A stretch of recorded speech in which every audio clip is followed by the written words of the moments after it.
Okay, so let's bring in these values here. So let's grab the trusty attribute transfer, which is here. Grab that, drop it in, and just connect it over like that. Okay, so we are finding grabbing the fuel and the temperature from our points and down to these points. Have I got this the right way around? Yes.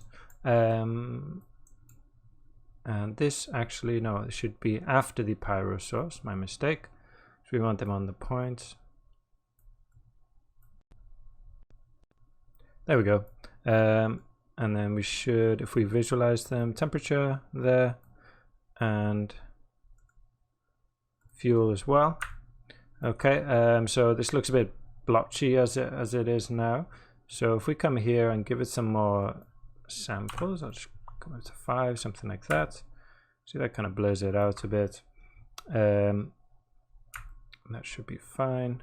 Let me just check the temperature as well. Just turn that off. Cool. So yeah, I just didn't want with this attribute transfer, if we painted this part kind of over here, we'd have a little kind of spot to temperature there. I didn't really want that. Okay, so that looks fine.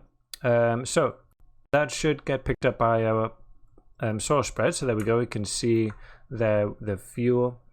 Sorry, no, if we come over here and turn off this visualizer. No, if we turn it back on, there we go. So we can see the fuel there. Okay, and that's been mixed up with the noise and the temperature that we've just dropped in as well.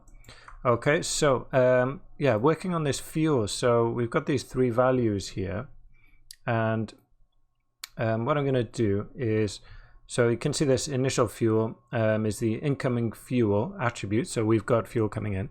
Will be, excuse me, this amount will have this added to it. So I don't want to add any more. I just want it to be what it is. Okay. And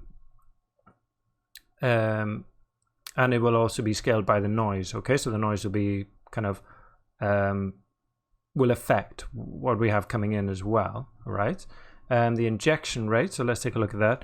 This amount of fuel scaled by the injection noise will be added to each point in 1/20th fourth of a second. So just every point will receive this much fuel. Okay.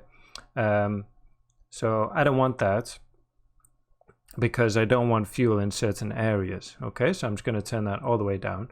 And then this one, post burn rate, after a point has burned, so we've got fire here, these points will be burned.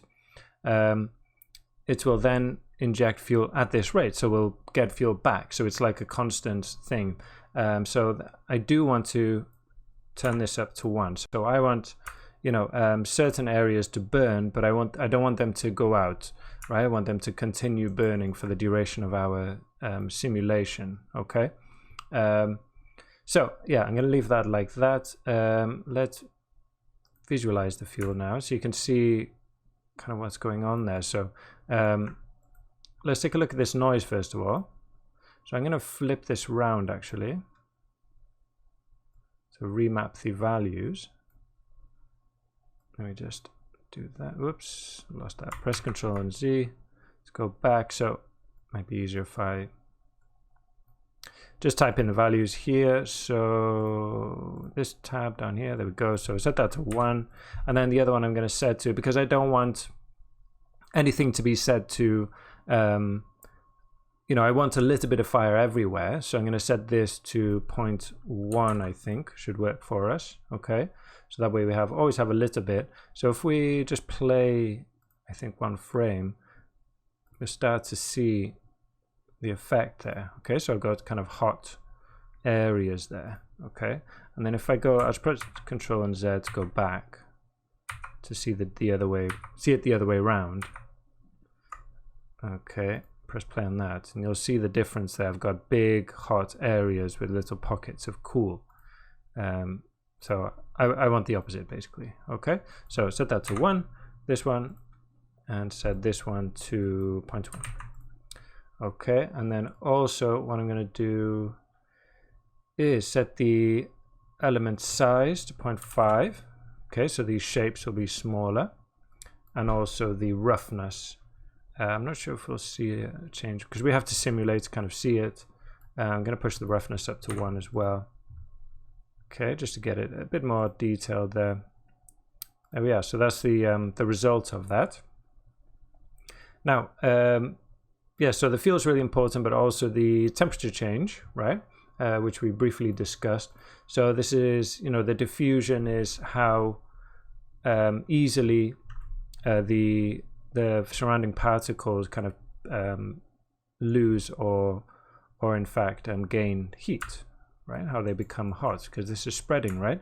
So if it's difficult for this area, if we look at the diffusion, so these purple areas will find it, you know, will take longer to heat those areas, whereas these red parts will be easier to burn. So the fuel, the burn, which is here now, will travel into these areas quicker, and that's what gives us a noise. So while the burn is spreading, that's what gives us, you know, an uneven kind of movement in that spread. It's not just a purely, you know, dependent on where the fuel was before, the burn was before. It doesn't just spread evenly throughout.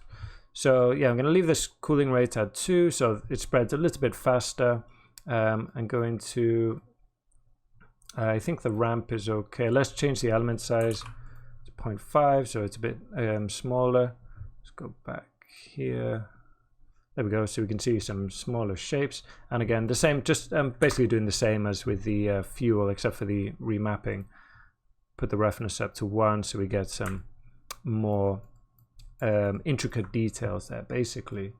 Okay, and that's pretty much it. That's all I want to do in here. So let's visualize the burn and go into our camera. Okay, so I don't want, you know, it's not, I don't feel like it's natural for the fire to spread super quickly.